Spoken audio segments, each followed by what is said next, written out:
testing out selfie mode on the gimbal here. I want to show you something.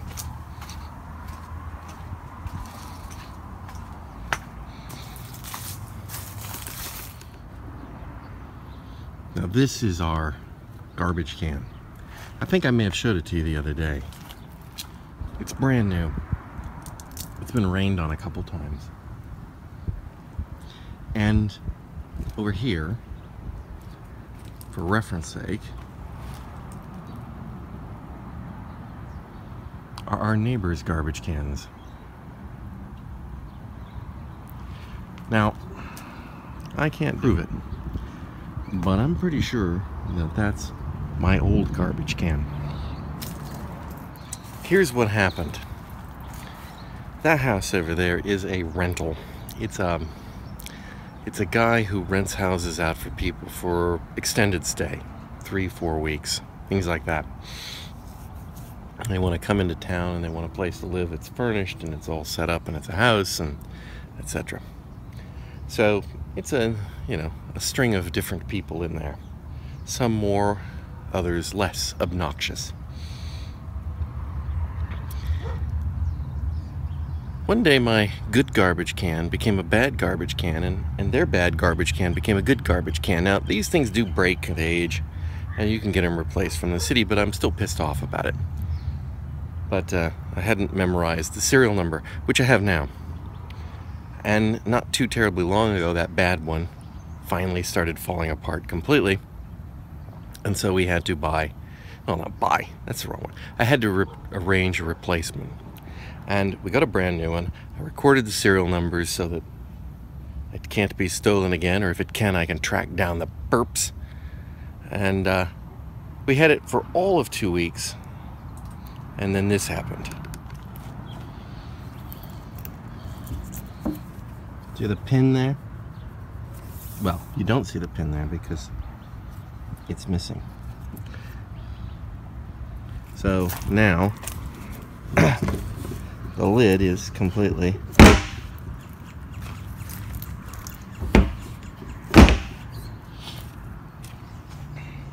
like that.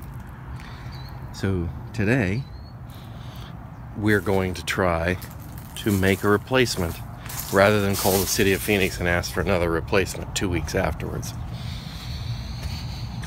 Yes, I contemplated just taking the pin off of theirs since that's my old garbage can, but I didn't.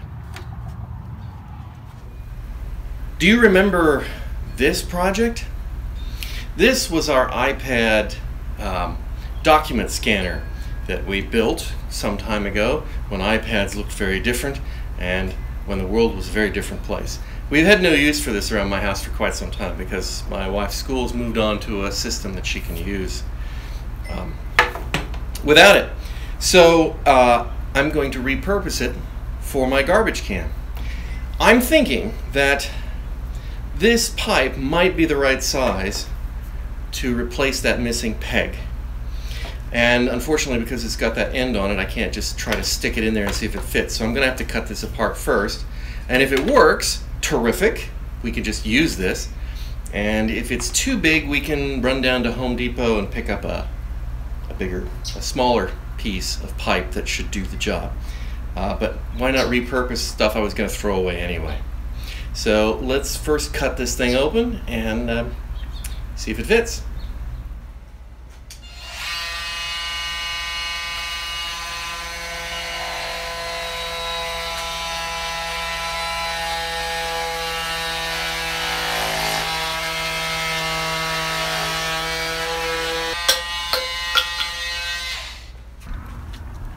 Okay, let's find out if this, take a look at it right here, and the answer is not even close. We'll have to get some smaller pipe.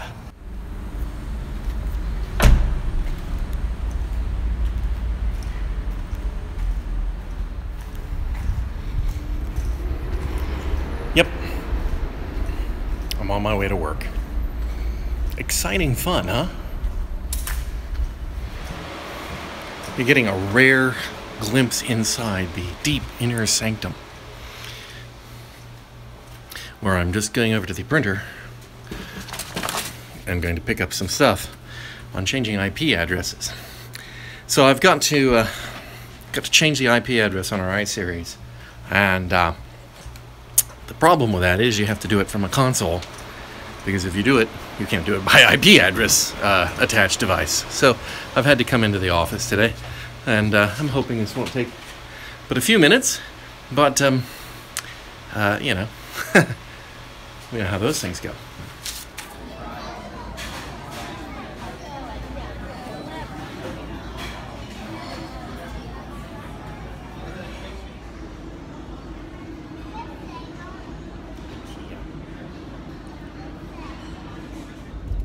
Facebook is a funny old thing, isn't it? I don't entirely know what it's good for, except that I do sort of keep in touch with people I know and find out some cool and interesting new things.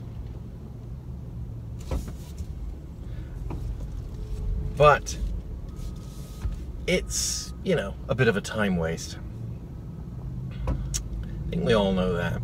But one thing it does do good is that it somehow coughs up memories from the past and reminds you of them when the time is right. And yesterday, it turns out, was the anniversary of us getting this car. I never would have known that. Just wouldn't have been a thing that I would have bothered to memorialize. But we happened to take a picture of the car keys the day we got it, and that turned up. Anyway, the reason I mentioned Facebook is partially that triggered my memory. But it's funny.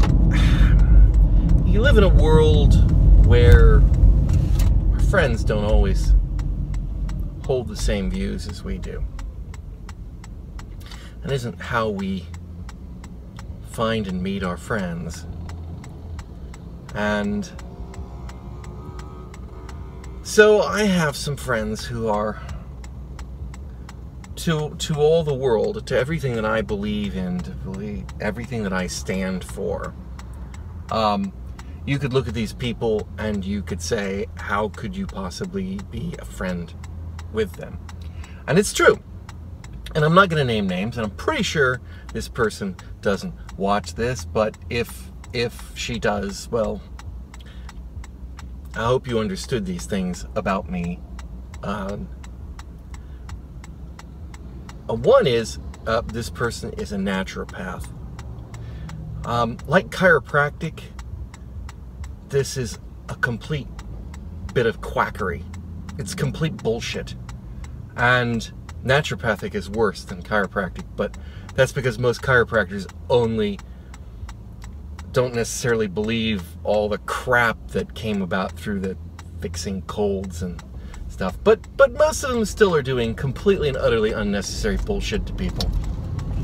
And then when it hurts them, they say, oh, no, that's just you getting better because you're used to being bad. That's like the worst possible con job. That's right out of cold reading 101 psychic bullshit. You know, you just take whatever it is, you spin it and make it sound like, oh, I was right. No, I hurt you. Oh, no, but that was a good thing for you. Sorry, you don't realize that. Anyway, naturopaths are only licensed in a few states, and I am ashamed to say that Arizona is one of those states. There are just a few others, and you know, it's predicated on an entirely bullshit notion that there's something intrinsically good about natural, which there isn't. That's just complete and absolute basic false opening principle. So, you know, get your belladonna, and it's not to say that there aren't efficacious compounds in some of these things, but they are not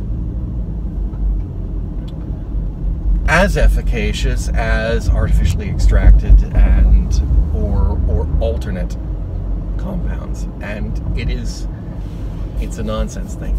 Also, this person is conservative, and of course I am completely anti-conservative, and they're religious, and I'm anti-religion. But last night they were complaining that basically the only thing that they were getting any commentary or buy-in from their posts on Facebook were not the things they wanted people to see. They had been in a mood, and they had been out, I think, on YouTube, and had been finding songs that spoke deeper meaning to them, which is fine. I sympathize with that sometimes. They were doing Peter, Paul, and Mary stuff, which is exactly the kind of stuff you want if you're trying to lay it on thick with the message and whatnot. But you know, then they went on a bit of a moan that said, why hasn't anybody reacted? I was, making this, heartfelt statement and nobody cares. And I had to set them right, and I was amazed, staggered, frankly, that they didn't realize that Facebook doesn't show you everything your friends post. Facebook has a complicated algorithm where it looks at the types of posts, which friends post things, what types of things they post, what types of things you like, what types of things you comment on, because Facebook is in business to keep your eyeballs on that screen. And they're there to engage you, and so they ruthlessly go through what people post, and everything gets posted. Anything you post on Facebook gets posted. Very few things do they pull down. But whether or not they're going to show up in your friends' timelines is a completely different story. And of course, none of these showed up in my timelines. The only post she posts, I ignore her posts about naturopathic bullshit, and I, probably ignore all her posts about her grandkids, but I do occasionally take issue with and argue and therefore engage with her rabid conservative lunatic posts. And so of her stuff, that's what I see. Right? So she didn't realize that. She thought everything she posted was just automatically shown to all her friends.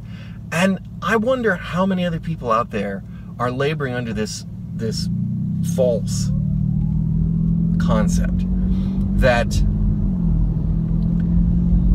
their message is being delivered, that their nuanced existence is being delivered to their friends unadulterated. It's not. It's friends are seeing what friends are interested in seeing, and that is the problem with the world we live in today, because we're so polarized, because our news sources are filtered, our input circles are filtered to the things we already are inclined to engage with. So either I'm going to get anti-religious liberal stuff that from people I know that I like their posts, or I'm going to end up getting crazy lunatic right-wing stuff that I'm inclined to argue with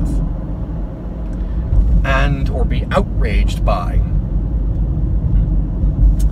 And so we build these echo chambers where, what I see is either, down with the 2%, or gosh, Donald Trump's a really wonderful guy. The opposite ends of, well, one's at the crazy end. I don't need to tell you which one that is. And the other one is at the radical end. But the reality is that most everyone I know is somewhere in between that, and that most everyone in the world is somewhere in between that, except for those people who do not realize that what they're seeing is being grossly misrepresented based on their own preconceived notions of the world. Hell, that's a whole episode of TDM Unlimited in one go, isn't it? I offend everyone in one go.